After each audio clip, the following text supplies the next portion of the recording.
that remote. The Glory begins right now. TDs, interceptions, big hits, and crazy catches. The love for the Friday Night Lights. So after a Tri-Valley fumble, Athens takes advantage. Burrow to Wiseman, a 19-yard touchdown. For 21 seasons, we've had one goal: show off Southeast Ohio high school football. Spires would take this counter, make a cut, and race into the end zone. I'm season 22 host Nick Veland. We might have taken a year off, but have no doubt that goal stays the same. Quarterback is an electrifying athlete with a cannon on his right shoulder. Wilburn, he takes a direct snap, gets to the right edge, takes this thing 16 yards, his longest run of the night. Get ready, and remember, There's nothing better. There's nothing better. There's nothing better. there's nothing better than Friday nights and Gridiron Glory.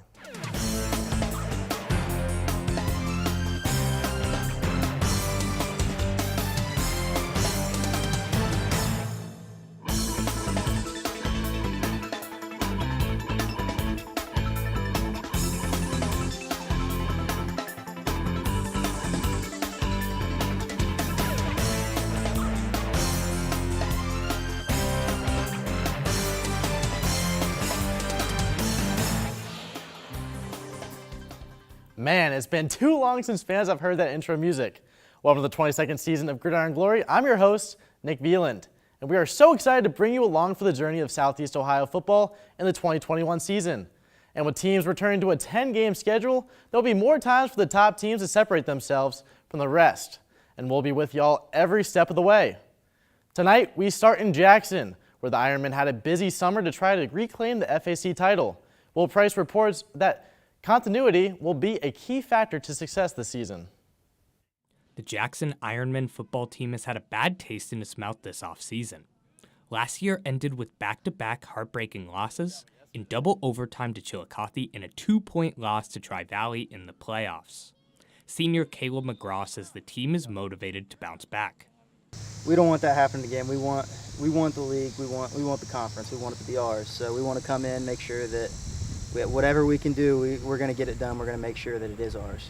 The Ironmen only lost 8 seniors from last year. No group stands to benefit from the returning experience more than the offensive line, which returns all 5 of last year's starters. Head coach Andy Hall says the lessons the line learned last season were invaluable. Understanding that when they were sophomores and not very strong, they took some beatings at times, but they were to learn from that, and I'm really hoping that this year our offensive defensive lines will be more of a strength of our team. Junior quarterback Jacob Winters says returning so many players makes his life easier. You have weapons all around you. There's many different threats.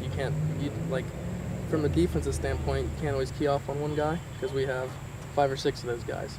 So it really lessens the stress that's put on myself. The Ironmen have a tough non-conference schedule this year, playing Licking Valley, Wheelersburg, and Ironton, who all had deep playoff runs last year. Hall says the players have put in the work to prepare for their difficult matchups. You know, our attendance was the best it's ever been. The kids were committed to the process. Of course, our schedule this year has really motivated these kids to go to the next level in their workouts. All that hard work seems to have paid off for their first game on Thursday. Will was at that game and has more on how the Ironmen dominated one of their biggest rivals. Week 1 of the Ohio high school football season, and it was also senior night for the Jackson Ironmen as they went to take on the Logan Chieftains. Opening kickoff, and it's Trayton Poling taking it for Logan. He finds some space, gets some blocks, and parts the Red Sea. He's going right down the middle of the field, across midfield, makes the kicker miss, and he goes all the way. Just seconds into the season, it's 7-0 for Logan. Jackson looking to respond on their second drive of the game. Handoff to Jacob Winters. Winters had never played running back before, but he makes it look easy here. 70-yard scamper down the sideline, and he's into the end zone. He'll celebrate with his teammates as he ties the game at 7. Now into the second quarter. Jackson up 14-7. Cade Wolford takes the toss, and the sophomore will take it inside the 10-yard line. Horse collar tackle draws a penalty flag, and on the very next play, Wolford powers through 2 Logan defenders. 21-7 Ironmen, and Wolford earns a break on the sideline with some water. Into the second half, now the Ironmen up 28-7. Winters now playing quarterback. Beautiful throw. Tristan Prater makes the grab. Touchdown. Ironmen would win 42-7. After the game, head coach Andy Hall said we can expect to see both Winters and Evan Spires take snaps at quarterback. You know, again, they're both very good high school quarterbacks. So, you know, because I have two doesn't mean you just got to play with one. Because the other one is not playing can do so many other things for us on offense as well. For Gridiron Glory, I'm Will Price.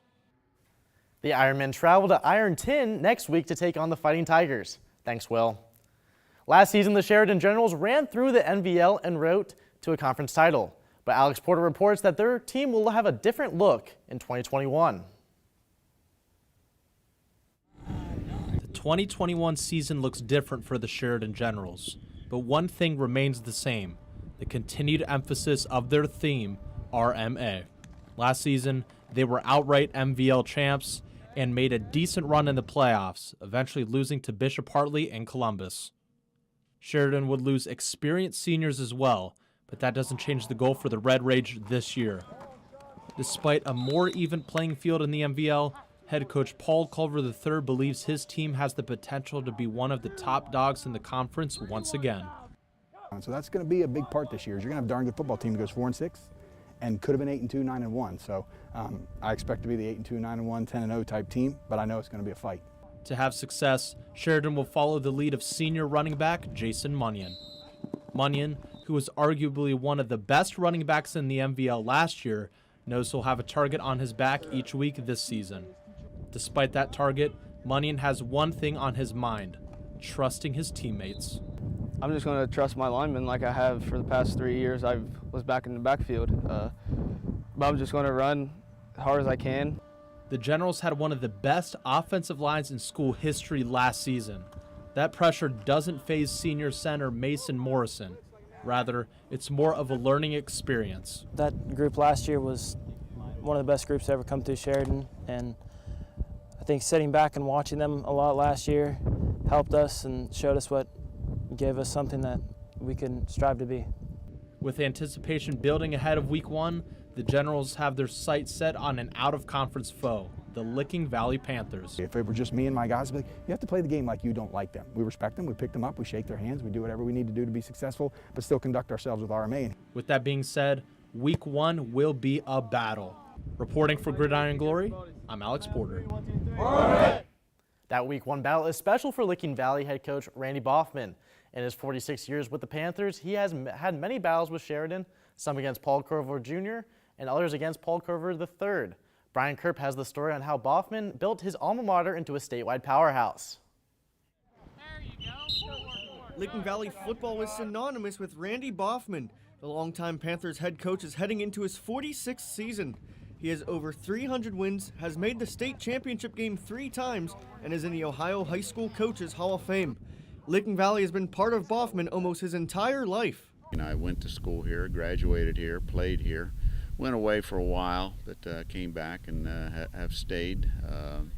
You know, it's just it's a good community, close-knit community. You know, I've just enjoyed my time here. Hundreds of players have gone through Boffman's football program. Many have nothing but respect for their head coach. It feels great knowing how you have a legendary coach like him to be coaching you and knowing that you have a lot to prove, especially for him being your coach. You know, it really gets all these guys motivated. Year 46 is a new chapter for Boffman. The Panthers graduated several seniors last year, but Boffman has confidence in this year's squad.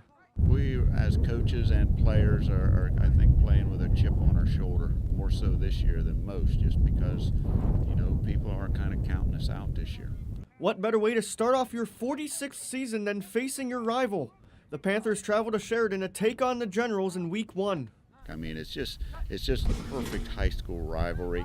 Both schools are country schools. A lot of the parents know each other, work with each other, and it's you know, they don't like us, we don't like them, but we certainly respect them. We know they're going to be a great football team. The Generals and the Panthers played up to a thrilling game that lived up to every bit of the hype. Sheridan was able to come out on top 35-30. The Generals take on Jonathan Alder while the Panthers travel to London in week 2. Follow us on social media for highlights from this thrilling contest. And now from a coach who has been manning the same sideline for almost half a century to one stepping onto new sidelines this fall. Brian Schoonover is doing just that at Lancaster. Rob Carpenter was the Gales head coach for over 20 years, but Schoonover is confident that he can build upon what Carpenter laid out for him. When Rob Carpenter retired in November, it ended a 23-season career as head coach at Lancaster High School. Brian Schoonover, assistant coach for the Golden Gales from 2010 to 2012, has returned to lead Lancaster, and he said he has some big shoes to fill. Coach Carpenter's a legend. He's a guy that he is Lancaster football. He is blue and gold. He is the representation of what this program is and will always be, and that's a tough, hard-nosed, energy guy who's team first, kid first, and just trying to carry that on and build off it my own way a little bit are kind of the things that I'm just trying to do personally, but no pressure now.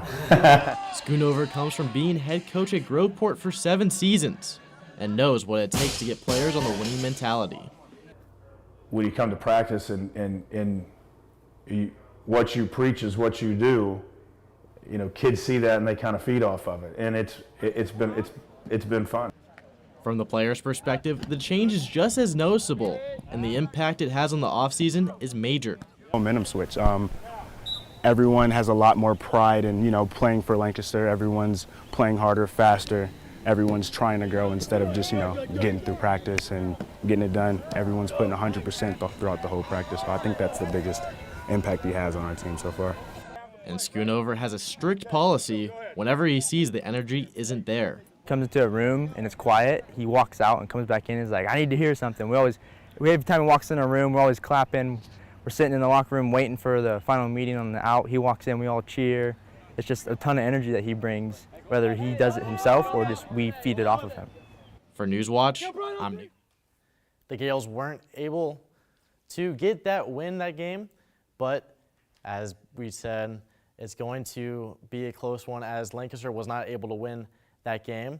But now we head into our second Thursday night matchup that we were able to cover as we head out to Bainbridge and Paint Valley, or in Blanchester and Paint Valley. The Paint Valley Bearcats had the exciting opportunity to host a Thursday night home opener against the Blanchester Wildcats. Paint Valley struggled to find their momentum as the Wildcats were able to ease right into the red zone within the opening minutes. But the Bearcats made a critical goal line stand, and once they got their hands on the ball, all it took was one big play. Right here, quarterback Kevin Cooper sneaks around the outside edge, finds an opening, and wastes no time. He turns on the Jets for 75 yards, beating every last Blanchester defender. Head coach Corey Dye explains why this moment allowed his team to turn the tide. Our offense is a game of rhythm too, so once we can get that rhythm, I really felt like our offense just started clicking, and then we were able to sustain and put together some drives and control the clock. It was an onslaught of breakout plays from then on. In the second quarter, the Bearcats scored on each of their offensive possessions to bring the score to 29-zip at the half. On the defensive side of the ball, the Bearcats would execute another goal line stand early on and would force more than a few sacks and turnovers with the help of key contributors Cordell Grubb and Bo Blankenship. When the clock struck 0, Paint Valley's 35-7 victory would mark their first of the season. Despite the slow start, quarterback Kevin Cooper attributes the team's performance to a shift in mentality. Mindset was to just get focused because every 7-on-7 we had, every scrimmage we've had, everyone's always came out flat, so we had to get in the zone, get ready to go. For Gridiron Glory, I'm Dylan Tyson. Hopefully the Bearcats can continue this strong play. They battle a fellow Division VI powerhouse in West Jefferson on the road. Now staying in the SBC, Piketon will be battling for a conference title behind a father-son connection at head coach and quarterback. Brian Kerp has the story. Tyler Gullion has been head coach at Piketon for 18 years. The past few have been extra special as his son Levi is the starting quarterback. Gullion says it can be a challenge to be a dad and a coach. Offense, let's go on the ball. It's fun. I mean, it's been trying at times because I am a little harder on him than most, but through it all, he's been great with it. He's taken my coaching, he's taken my getting on him, and then he just comes back. Levi Gullion was second-team All-State last season for Piketon. He says the chemistry between him and his dad is an advantage for the team. It's really cool. It's like we have a connection. Whenever we just know what each other is thinking almost. Like whenever he starts to call a play, I go ahead and finish the play for him because I pretty much know what's coming. One of the best memories the two have made came in last season's playoffs when Piketon knocked out Minford. Levi totaled over 600 yards through the air and on the ground in the victory. He had a huge night for us, our team. That was a big win for our community, for our football program. We're down 3 scores, but you know, he kept positive. The seniors kept positive, and man, he put up, I don't know, what do you have, 400 yards passing, 200 yards rushing, something like that. Put up some huge numbers. The Gullions hope they can make one more run at a league title and the playoffs, and the Scioto Valley Conference will have a lot of parity this fall. It helps us with our confidence, knowing that we can be the ones to come out on top. So that confidence is a really thing. Piketon was able to start their season with a 28-6 victory over Minford. The Red Streaks will look to improve to 2-0 when they host Wellston next Friday. Another quarterback is looking to lead his team further than past seasons. Gabe Tingle at Ridgewood has helped his team into the regional finals in back-to-back years. This year, Joe Collins says he wants a state title. The 2021 season kickoff is not too far away for the Ridgewood Generals, who have been one of the more consistent football programs in Division 5, qualifying for the playoffs 5 out of their first 6 years since being moved up in 2015. And once again, they're projected to be in the state title mix, thanks in part to the return of first-team All-Ohio quarterback Gabe Tingle. Ridgewood head coach John Slusser called Tingle one of the best players he's ever coached. Since he's been a freshman, he's kind of been the face of our program. We've had so many good players here over the years. I can't even rank them or count them, but I will tell you this, that Gabe's been one of the exceptional ones. Not only because of the way he plays, but because of the type of kid he is. He's a tremendous leader, hard worker, great student, comes from a great family. He's just truly a special player. Ridgewood has been downright dominant over the past few years as they are riding a 13-game conference win streak dating back to 2018 and are looking for their 4th straight Inter-Valley South title. That success has gotten them the 2 straight regional final appearances, but they've come up short to Ironton in back-to-back years. Last season ended on a 17-7 loss to Ironton, a game Tingle did not play in due to injury, and that has been in his mind ever since. For me not playing, it was a big bummer, but even though I was hurt, we felt like we had a chance in that game, and we proved that. And the year before, we came up short, and we were thinking last year might have been the year, but it wasn't. So we're hoping this year we can get back to that same spot and hopefully overcome that mountaintop and hopefully get in the Final Four. Tingle is one of 4 all-district players returning to the Generals this fall, along with receiver Dalton Patterson, slot back and corner Keegan Millender, who someone Coach Slusser has praised very much, and defensive lineman Caden Bradford. These 4 will be instrumental in the Generals' quest to make it to the Final Four and beyond, which starts August 20th when they play host to the Coshocton Redskins. The Generals' offense was clicking tonight as they defeated Coxton 51-0 to open their season. Gridiron Glory will have highlights from this game on social media tomorrow. And this summer, Gridiron Glory traveled all across Southeast Ohio to tell many stories throughout the region. Our producer Michael Roth was along for the ride, capturing the sights, sounds, and even the smells of our road trips. Here is a recap of the Gridiron Glory Summer Tour.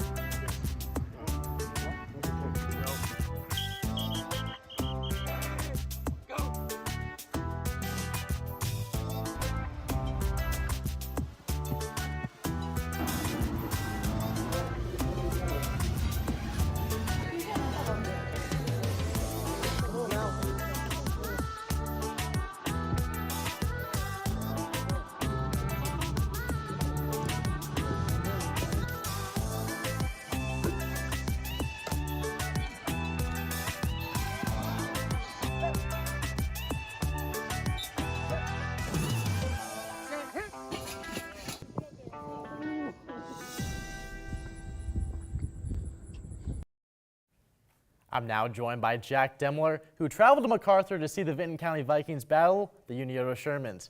These two teams squared off to open the 2019 season. It was decided by just 1 point.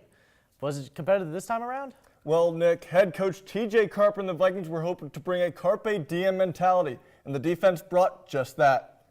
To the gridiron we go for the first Friday of the 2021 season, and after a beautiful opening kickoff return by Cody Colley, the Vikings were set up at the Unioto 27-yard line. A few plays later, the Vikings would find the end zone thanks to a 5-yard run by Zane Carr. Vikings lead 6-0.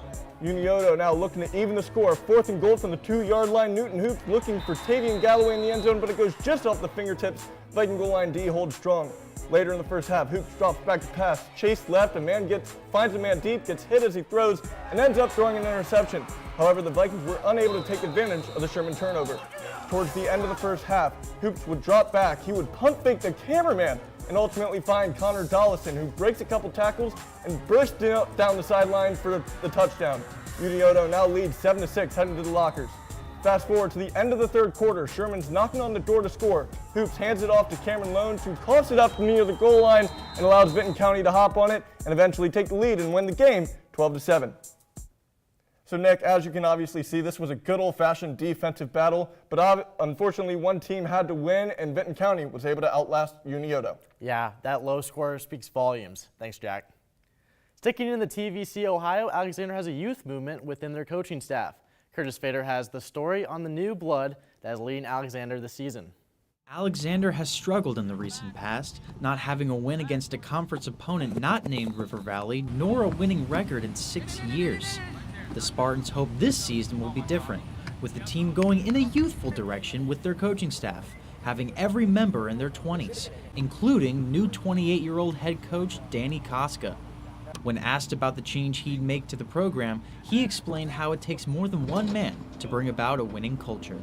Being a head coach doesn't mean everything. I mean, there's been tremendous coaches that's been here.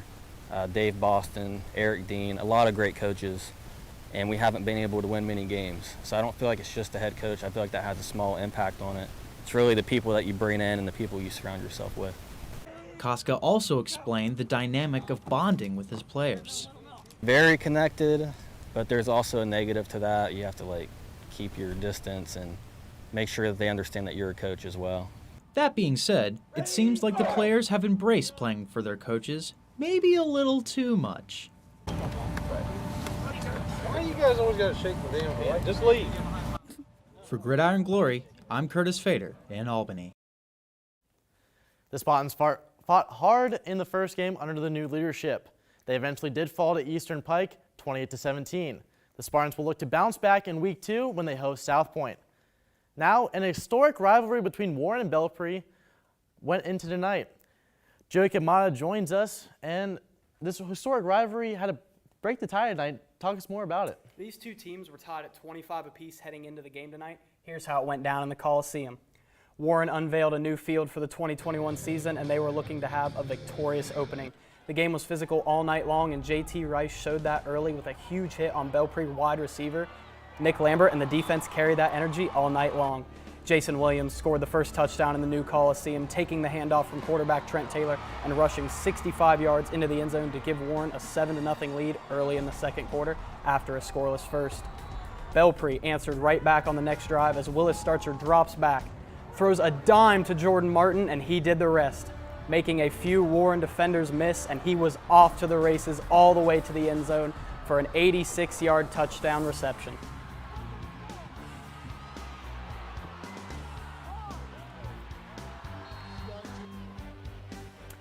Nobody is going to catch him on his way to the end zone for the second time on the night.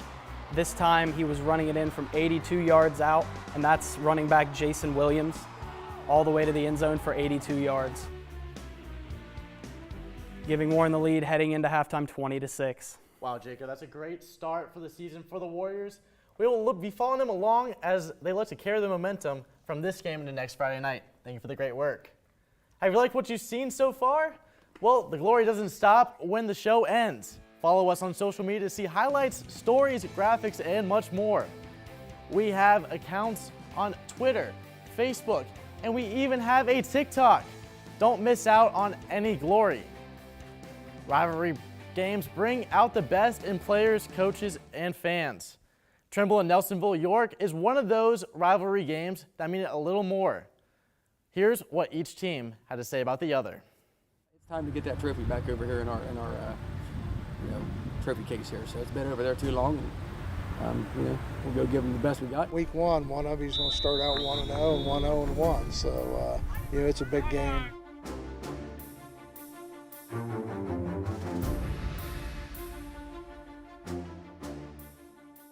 The team over the hill, we got to beat them each and every year. No mercy, really. It's just one of the things that makes me mad. I don't know if it's the name, the color, or what. I just want one win, so where the seniors can go off and say we won our last one. That's all that matters.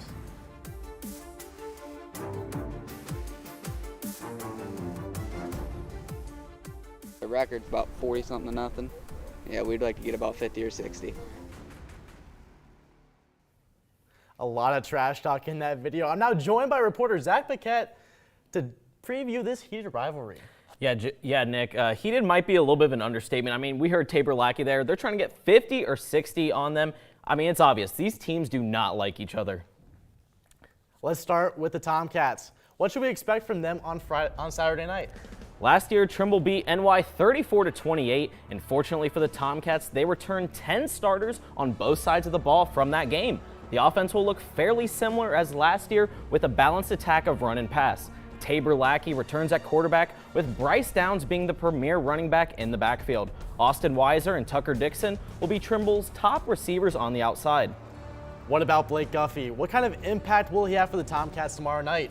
Blake Guffey has been dealing with an injury that kept him limited in practice earlier this week. Head coach Phil Ferris said it's about a 50-50 shot he plays, but Guffey is determined to play tomorrow night. Now switching over to NY. What should we expect from the Buckeyes tomorrow night? The Buckeyes started last season slow, but Drew Carter figured some things out in the second half of the season and was one of the most improved players in the area. You combine that with a defense that shut out both scrimmage opponents. NY isn't going to back down on Saturday night. Trimble has a chance to win 4 years in a row and be a part of history for this rivalry. What makes this senior class that Trimble has able to beat the Nelsonville York Buckeyes? I mean, yeah, you look at some of these seniors that have come through Trimble over the years. Cam Kittle, Sawyer Coons, Connor Wright, they couldn't do it. Max Hooper. I mean, these are some of the guys that couldn't get it done, and these guys could get it done. And guess what? Follow us on social media for highlights and post-game coverage. Now, speaking of social media, we covered many more games than what we had time for on the show. Couple shutouts to start our final scores. Philo travels to Athens and beats the Bulldogs 41-0. Ridgewood and its star-studded offense is in mid-season form with a 51-0 win for the Generals. Heath and Liberty Union played a tight contest and the Bulldogs came out on top 20-13. Ironton started slow but then came alive and beat rival Wheelersburg 40-6 in our game of the week. In our second set of digital games, Megs threatened to beat Gallia, but their comeback fell short 22-19. Newark Catholic dominated Bishop Reedy 34-8. It looks like the Green Wave will be a force in the Division 7 this season.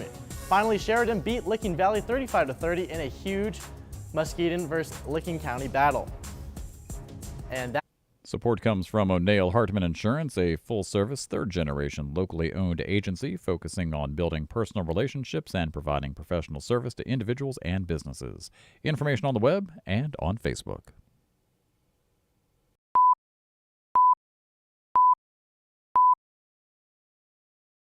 Additional support from Donato's Pizza, featuring pizza, subs, salads, and catering from their Athens location at 688 East State Street.